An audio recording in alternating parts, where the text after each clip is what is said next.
Assalamualaikum warahmatullahi ta'ala wabarakatuh. Bertemu lagi dengan saya Siti Fasihah dari Program Studi Tadris Bahasa Indonesia Angkatan 2018 Institut Agama Islam Negeri Madura.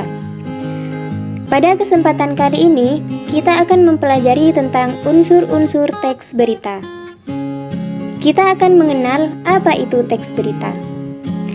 Teks berita adalah teks yang berisi tentang segala peristiwa yang terjadi di dunia dan disebarkan melalui berbagai media seperti radio, televisi, internet, situs web, maupun media yang lainnya. Sebuah berita harus dapat dipertanggungjawabkan kebenarannya, aktual, informatif, dan objektif. Kualitas berita yang baik itu harus memenuhi kriteria unsur-unsur berita, yaitu 5W1H. 5W1H adalah singkatan dari what, who, when, where, why, dan how. Lalu, apa maksud dari 5W1H itu? Di video kali ini, kita akan membahas satu persatu secara rinci.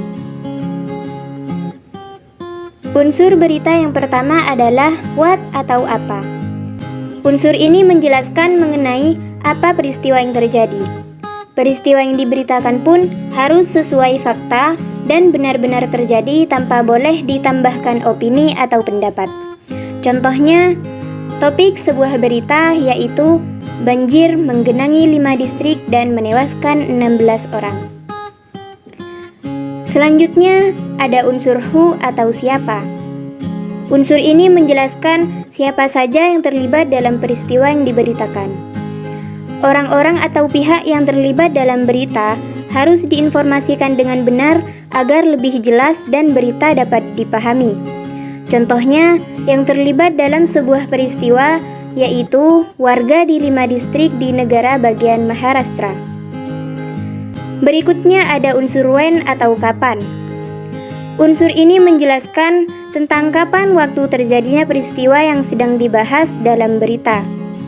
Waktu terjadinya peristiwa harus dijelaskan secara jelas sehingga berita mudah dimengerti dan tidak menimbulkan kesalahpahaman.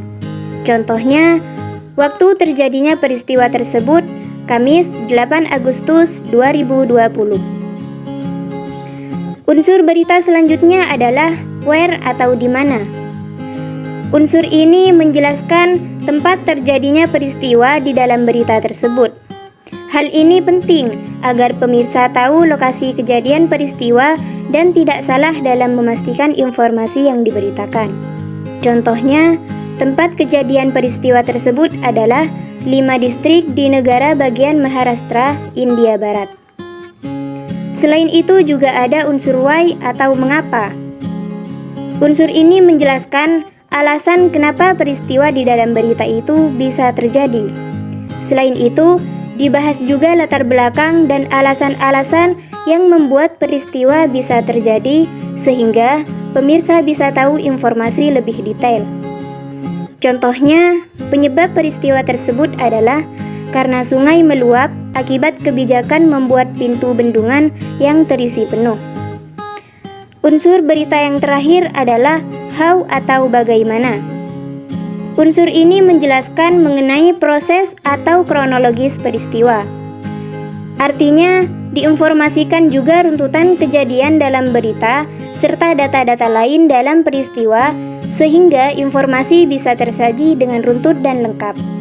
Contohnya, kronologi peristiwa tersebut adalah hujan lebat dan banjir mengakibatkan 16 orang tewas dan 140.000 orang mengungsi akibat kebijakan membuat pintu bendungan yang terisi penuh. Apakah kalian sudah paham? Jika sudah, simaklah video berikut ini, kemudian tentukan unsur-unsur 5W plus 1H-nya. Selamat mengerjakan dan sampai jumpa lagi. Terima kasih telah menonton video ini.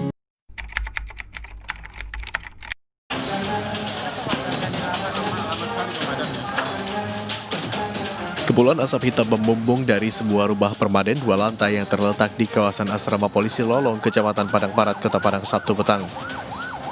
Kencangnya tiupan angin juga membuat kobaran api semakin membesar dan dengan cepat meludeskan seluruh bangunan rumah yang sedang ditinggal pemiliknya. Tak ayal, kebakaran ini pun membuat sejumlah warga panik dan berusaha menyelamatkan harta bendanya.